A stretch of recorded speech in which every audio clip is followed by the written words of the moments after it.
Kierkegaard wrote the 18 Upbuilding discourses during the years 1843 to 1844, and these discourses were translated from Danish to English in the 1940s, and from Danish to German in the 1950s, and then to English again in 1990.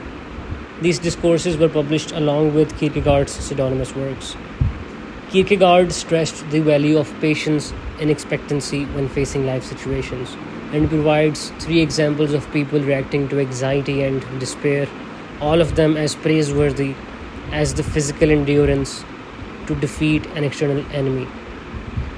One person out of these 3 persons surveyed everything and the horrifying situation, how quickly presence of mind assuredly chose the right thing as if it were the fruit of the most mature reflection, how the will, even the eyes, defied the threatening terrors, how the body did not even feel the exertion, the agonizing suffering, how the arms lightly carried the burden that far exceeded human strength, how the feet stood firm where others did not dare to look down because they saw the abyss.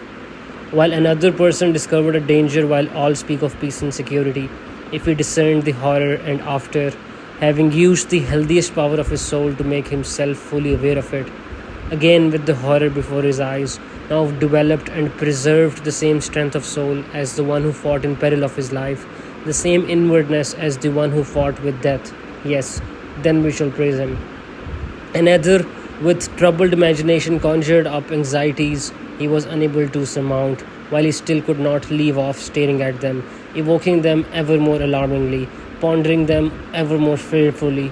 Then we shall not praise him, even though we praise the wonderful glory of human nature.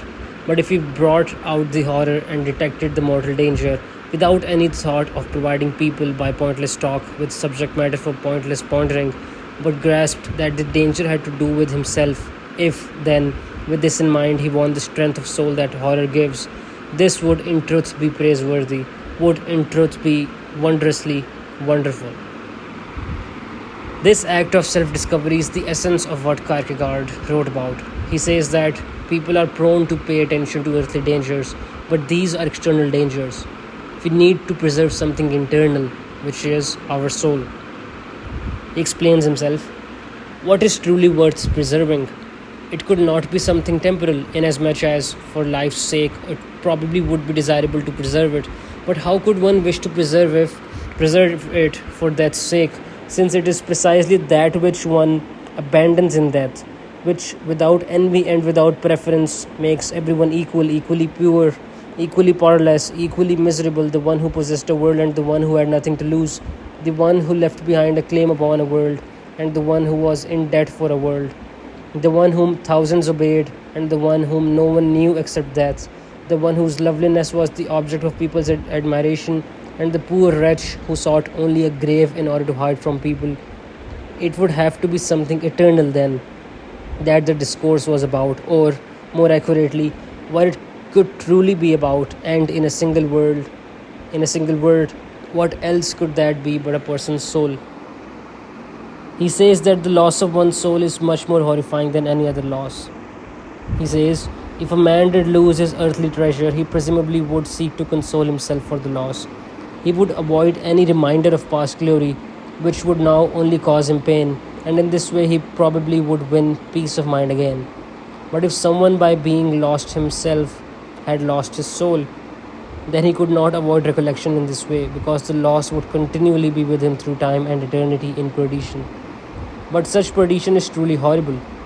If someone lost his earthly treasure, it still would be lost only for this life, perhaps not permanently, but even if this did happen, death would still reconcile him to the loss and remove it from him, when in the moment of death he became like one who previously had not lost anything. But if he lost his soul, it would be lost for all time and for all eternity. If he lost it for a single moment, it would be lost permanently, and death would be unable to help him. But precisely for death's sake, he is bound to wish to have preserved it and to preserve it. He ends the discourse with these words: to preserve one's soul in patience, that is, to hold it in the power of patience so that it does not slip away when the terrible struggle is with the eternal, with God, and with oneself, because this struggle is such that the person who loses the eternal loses God and himself, and the person who loses God loses the eternal and himself, and the person who loses himself loses the eternal and God. This is indeed the way it is, as the simple person easily understands, and the educated person could only demand that it be made somewhat more difficult so that he might better understand it.